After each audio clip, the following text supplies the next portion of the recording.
I know the difference between a house that's built to last and one that just looks good from the street. Spent 37 years as a structural engineer. I've walked through buildings that looked magnificent on the outside. Marble lobbies, vaulted ceilings, the whole show, and found rot in the load-bearing beams, rust eating through the rebar, foundations quietly crumbling beneath floors that nobody had bothered to inspect in decades. The outside lies. The structure tells the truth. It just takes time.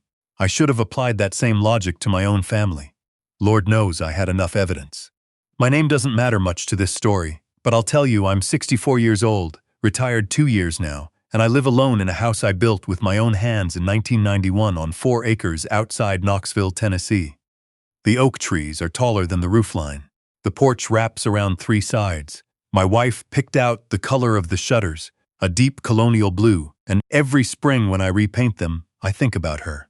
She passed 8 years ago. Pancreatic cancer. 11 weeks from diagnosis to the end.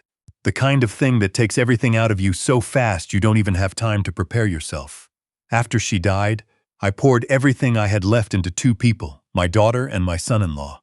My daughter, I'll call her my daughter, because that's what she is. The only title that matters, was 29 when her mother passed. She'd married the previous year. Her husband, my son-in-law, worked in commercial real estate, wore expensive shoes, shook hands the way men do when they want you to know they think they're somebody. I didn't distrust him exactly, but I noticed things. The way he spoke over my daughter at dinner, the way he'd scan a room when he walked in, taking stock of what was there, what it was worth.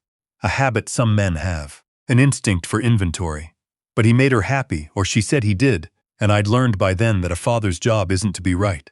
It's to be present. I was present, more than present. When they needed a down payment on their first house, I wrote the check without blinking, $47,000. When my son-in-law's commercial deal fell through in 2019, and they were behind on their mortgage, I covered 3 months. When my daughter wanted to leave her job and start a catering business, I invested in the equipment, the licensing, the commercial kitchen rental. I'm not telling you this to sound generous. I'm telling you so you understand the architecture of what we'd built, or what I thought we'd built, over those years. I had a neighbor named Clifton who told me once, "Ned, you're building a bridge they'll drive across and never look down at the water." I told him he was being cynical. I believed that. I was wrong, and Clifton was right, and I should have listened. The night everything changed was a Thursday in March. My son-in-law was turning 40. My daughter had been planning the party for 3 months. She'd rented out the banquet room at a restaurant downtown, the kind of place with exposed brick and a cocktail list printed on cardstock. She'd hired a photographer, had custom bourbon bottles made with his face on the label. The whole production. I'd been invited, of course, but I'd told her 2 weeks earlier that I wasn't feeling right. Chest pressure, some shortness of breath when I climbed the stairs. Nothing dramatic. The kind of thing a man my age tells himself is just getting older. The party was on a Saturday. 2 days before it, I went to see my doctor. He didn't like what he heard through the stethoscope. Sent me for a stress test the next morning, Friday. I drove myself. My daughter knew the appointment was happening. I'd mentioned it casually on the phone, the way you do when you don't want to worry anyone, which is also the way you do when some part of you is already worried enough for everyone. The stress test didn't go well. I made it through about 4 minutes before the technician stopped the treadmill and told me to sit down. The cardiologist on call was in the room within 10 minutes. He had the calm, serious face of a man who delivers news like this more often than he'd like. He explained that my EKG showed significant abnormalities, that I was presenting with classic warning signs of a major cardiac event, that they were admitting me immediately and recommending an emergency catheterization that evening. I sat there in that chair in my street clothes, still had my jacket on, my car keys in my pocket, and nodded along while he explained things, and the whole time I kept thinking, this is Friday. The party is Saturday. My daughter is going to be upset about the timing. That tells you something about the kind of man I was. Worried about inconveniencing other people from inside a cardiology exam room. They let me make 1 phone call before they moved me to a room to prep. I called my daughter. She answered on the second ring, laughing at something in the background. I heard music. I told her where I was. I told her what the doctor had said. There was a pause. "Dad," she said, "are you serious right now?" I told her I was. Another pause. Longer, this time. Then she said, okay, let me figure out the logistics. We've got the venue deposit and the caterers already. Just stay calm, okay? Don't stress yourself out. That's probably making it worse. I said I was calm. She said she'd be there as soon as she could. She did not come that night. At 11:47 p.m., a nurse came in to check my IV and told me the catheterization was scheduled for 6 a.m. She asked if my family had been notified. I said yes. She asked if anyone would be there in the morning. I said I expected so. At 5:30 a.m., a different nurse came in to start prepping me. I was alone. I asked her if anyone had called the front desk asking for me. She checked, no. At 6:20 a.m., they wheeled me into the cath lab. They found 3 blockages. The main one, the left anterior descending artery, was 91% occluded. The cardiologist told me afterward that if I'd waited another week, maybe 2, I would almost certainly have had a massive heart attack. The kind that doesn't give you a chance to call anyone. When I came out of the procedure, groggy, with a bandage on my wrist where they'd gone in, the first thing I did was look toward the chair by the window. It was empty. The nurse handed me my phone. There were 2 texts from my daughter, both sent after midnight. The first said, "Hope the procedure goes okay. Let me know when you're out." The second, sent at 2:14 a.m., said, "Monty's party is still on for tomorrow. We can't cancel this late. I'll come by Sunday." I held the phone for a long time. Then I set it face down on the blanket and looked at the ceiling and thought about load-bearing walls. Sunday came. She came with my son-in-law, both of them in what looked like the previous night's clothes, him still carrying an easy, expensive satisfaction that a 40-year-old man gets from a party thrown in his honor. They brought flowers from a gas station, the cellophane still on them. He stood at the foot of my bed with his hands in his pockets. She hugged me carefully, like I might break, or like she was the one who might. "You look good," she said. I didn't say anything. "The doctors say you can probably go home Tuesday?" I nodded. My son-in-law cleared his throat, said something about how these things have a way of sneaking up on you. Said his uncle had a stent procedure years back and was totally fine after. Said the party had been incredible, by the way. The bourbon bottles were a huge hit. I looked at him. Just looked at him. He stopped talking. They stayed 40 minutes. My daughter cried a little when she left, which I think she needed more than I did. I watched them walk down the hall, his hand at the small of her back guiding her like a man who is always steering. The hospital chaplain came by that afternoon. I'm not a particularly religious man, but I talked to him for an hour. He was in his 70s, white-haired, unhurried. He listened more than he spoke, which I appreciated. At the end he said, "It sounds like you've been the foundation of something that was never properly built." I thought about that for a long time after he left. Tuesday they discharged me. My neighbor Clifton picked me up. He's 71, a retired pipe fitter, widower like me, drives a truck with 190,000 miles on it, and smells like coffee and wood shavings. He carried my bag and didn't say much on the drive home, which was exactly right.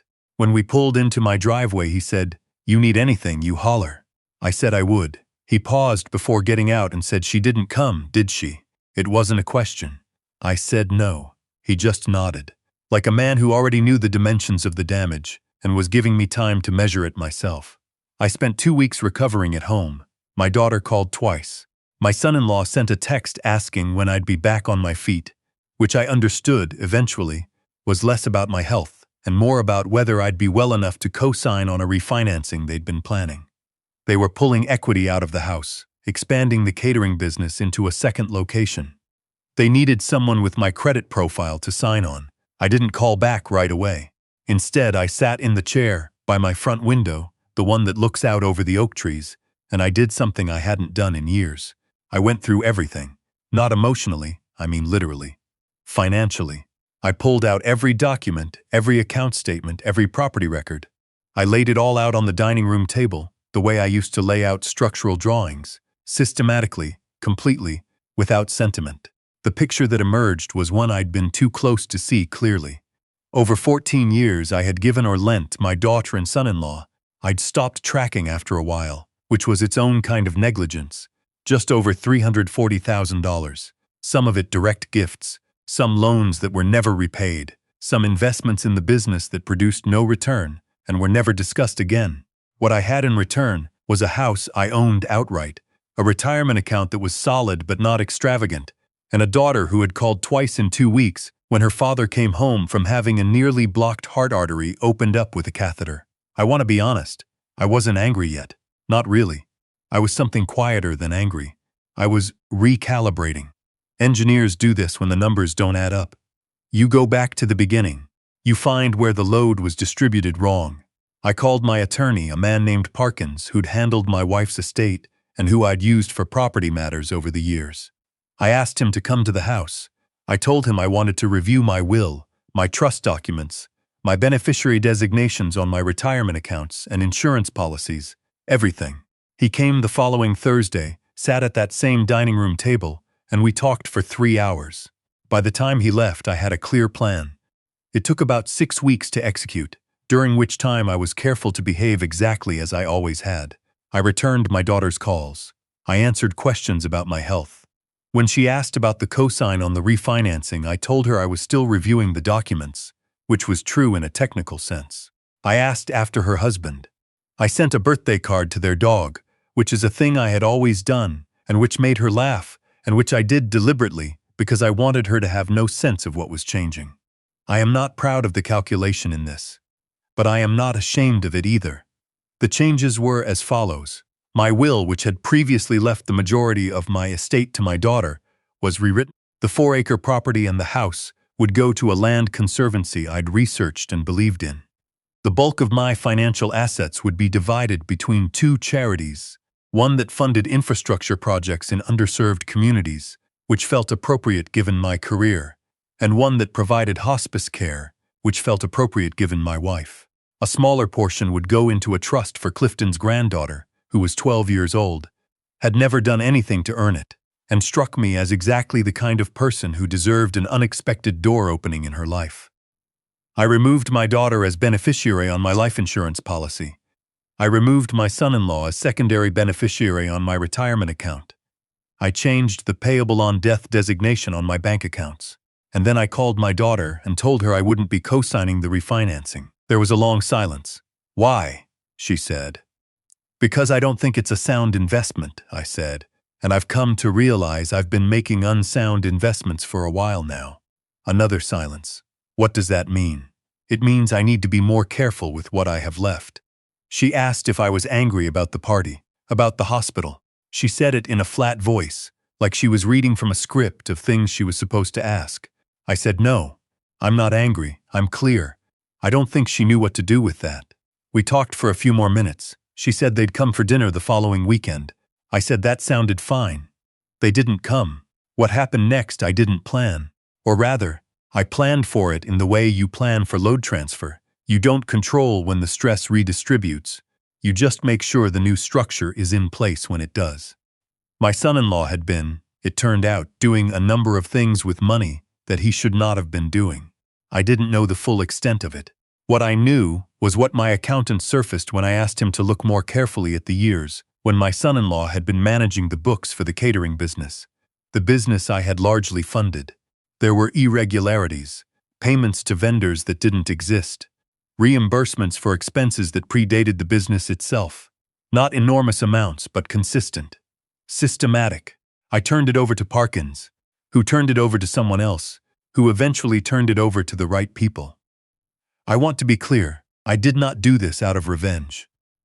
I did it because it was the right thing to do, and because several of those transactions flowed through accounts I had signed on, which made it a matter of my own legal exposure. But I won't pretend there wasn't some symmetry in it that I noticed. The matter took several months to develop. I was informed periodically, by Parkins, of how it was progressing. I didn't attend any proceedings. I didn't have to. In the meantime, I did something I should have done years ago. I started living. Clifton and I drove up to the Smoky Mountains for a long weekend in October. I went back to a woodworking hobby I'd abandoned when my wife got sick, and made a dining table for the first time in 15 years. I had dinner with people I liked. I slept well, which I hadn't done in longer than I could accurately remember. My daughter called in September. She said she'd heard from her husband's attorney that there was an investigation. She asked if I knew anything about it. Her voice had a quality I hadn't heard in it before, something thin and careful, like a person testing weight on ice. I said I knew a little, yes. She said, Dad, why didn't you tell me? I said I didn't think it was my place. Another long silence. Then are you okay? How are you doing?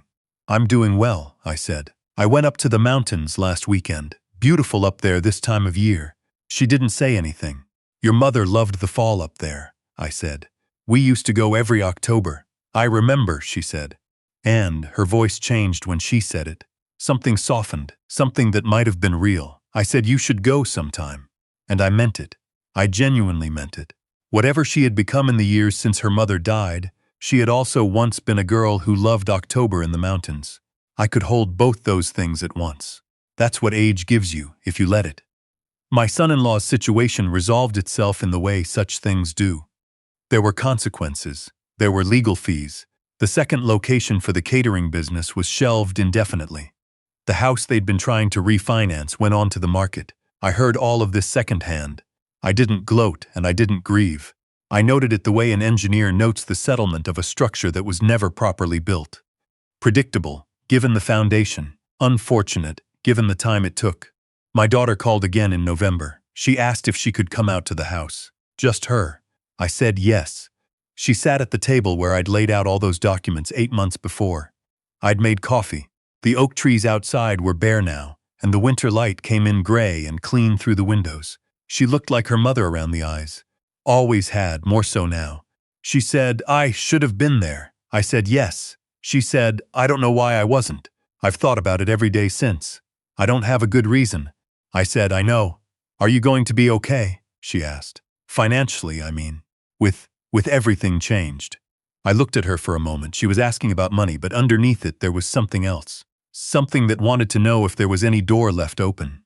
I've been an engineer my whole life. I know when someone is checking for structural integrity. I'm going to be fine, I said. I made sure of that. She nodded slowly. She didn't ask what I meant. Maybe she already knew. We drank our coffee. She stayed for 2 hours. We talked about her mother. We talked about a trip she wanted to take. We talked about the table I'd been building, and she ran her hand over the edge of it the way her mother used to touch things she loved. When she left, she hugged me in the doorway for a long time. I let her. I didn't pull away, but I also didn't change anything I'd changed. Some foundations, once compromised, have to be rebuilt from the ground up. You don't patch rebar with good intentions. You don't shore up a failing beam with a long hug and an apology. You go back to the beginning and you build it right, or you build something else entirely. I am 64 years old. I have 4 acres and a house with colonial blue shutters. I have a dining table I built myself from a walnut slab that took me 3 weekends and 1 trip to the emergency room for a minor laceration that Clifton drove me to and waited for without complaint. I have oak trees taller than the roofline and October trips to the mountains and a granddaughter of my neighbors who doesn't know yet that there's a trust with her name on it. I am, for the first time in a very long time, building on solid ground.